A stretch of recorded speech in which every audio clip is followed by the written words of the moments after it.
Madami po palang saging na saba si Ma'am Mercy kaya ayan, binigay niya po pala sa atin yan para maibenta daw po natin. Ang pinaisip po ni Lord na ibenta natin ay etong maruya. Since madalang na lang din po yung nagtitinda ng maruya dito banda sa atin or parang wala na po talagang masyadong nagtitinda nito. Bali, babalatan lang po natin yung ating saging. Ilalagay lang po natin yan sa isang malaking palanggana.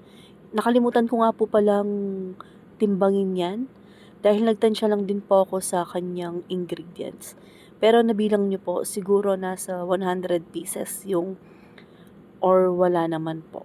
Pero nasa ganun, kulang-kulang 100 pieces yung saging saba natin na binalatan. At after po nating mabalatan yan ay dudurugin natin. Pero hindi po siya pinong-pino. Dapat meron siyang buo-buo. Yung medyo may nakakagat-kagat pa sila na saging na saba po. Ayan, ganyan po. Kay asawa ko po pala pinadurog yan. Fake lang po yung una na ako yung nagdurog. Fake! Ayan, bali ako na din po ang tumapos. Si asawa ang nag-umpisa, ako yung tumapos. Tapos naglagay lang po muna ako ng 3/4 kilogram ng wash sugar. Wash sugar po yung gamitin nyo or brown. Tapos nilagay ko na po lahat yan. Kasi nga po sabi ko naman, nagtatansya lang ako. Bale 1 kilogram po na asukal muna yung nilagay natin. Tapos sa itlog naman po, sa una naglagay lang po ako ng 15 to 18 pieces po, parang ganun po. Tapos sinalo lang din natin ulit yan para ma-combine na po agad at hindi tayo mahirapan maghalo mamaya pag ilalagay na natin yung ating harina. At para sa malinamnam po na maruyang saging nyo, maglagay po kayo ng powdered milk. Di po yan tinipid sa sangkap at sa lasa. Bale yung nasa 100 plus po na pack yung nilagay ko na powdered milk po. Bear Brand po yung tatak na nilagay ko. Kahit anong tatak naman po yung gusto nyo ilagay, pwede. Tapos naglagay po ako dyan ng paunti-unti. Tagwa 1/4 na kilo ng APF. Bale, yung nagamit ko po na APF dyan is 2 kilo. Tapos naglagay po ako ng 2 sachet ng Calumet. At naglagay pa po ako dyan ng kalahating kilo ng asukal. At nagdagdag din po ako ng food coloring dyan. Para mamayang maluto po yung ating maruya ay hindi naman po siya pale color ganon. Parang dagdag sigla lang po sa kulay ng ating maruya yan. At wag nyo pong i-overmix yung ating mixture ng ating maruya. Ayan. Bale, pagkatapos po natin yung sinangkapan, nagprito na po tayo. Kailangan po pala nasa mahiinang apoy lang po yung ating kalan. Tapos wag masyadong mainit pag ilalagay na yung ating mixture ng maruya.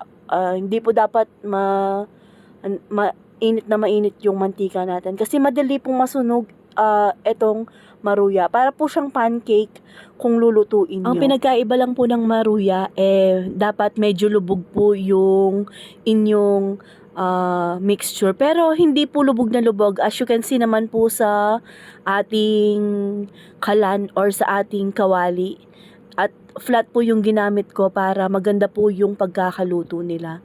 As you can see naman po, no, natapos ko lang pong ilagay sa kabilang kawali yung nilagay natin, pero nag-brown na po agad yan. Hindi po natin pwedeng iwan yan. Kailangan binabantayan talaga yan. At naka 112 pieces po pala tayo ng pa-order. Praise all to God po. Bale, nasa last batch na po ako ng mga piprituhin natin. Ayan.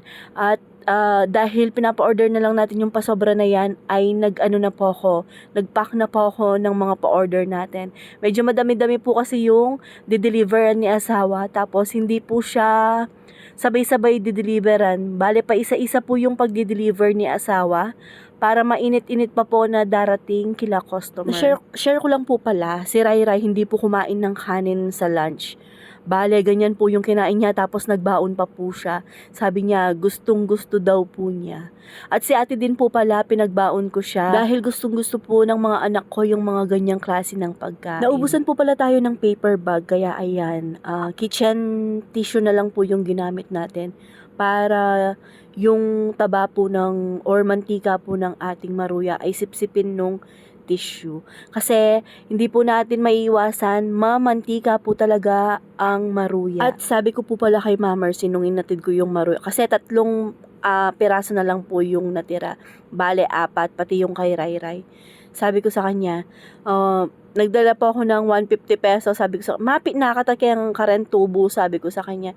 Ay sige, sabi niya, sa'yo na yan, kaya nga binigay ko sa'yo yon para may kita ka, sabi niya.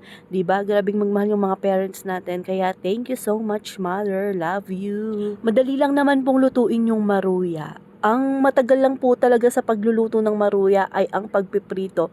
Para ka pong nagputo ng marami. Kasi bantayan sila, tapos kailangang mahinang apoy lang po talaga yung kailangan. At saka pasensya. Kasi pag sobrang lakas po ng inyong kalan ay hindi po yan maluluto sa loob or magiging hilaw po yung sa loob niyan. At tapos na po palang mag-deliver si asawa at meron po palang natirang isa para sa merienda ni Rai.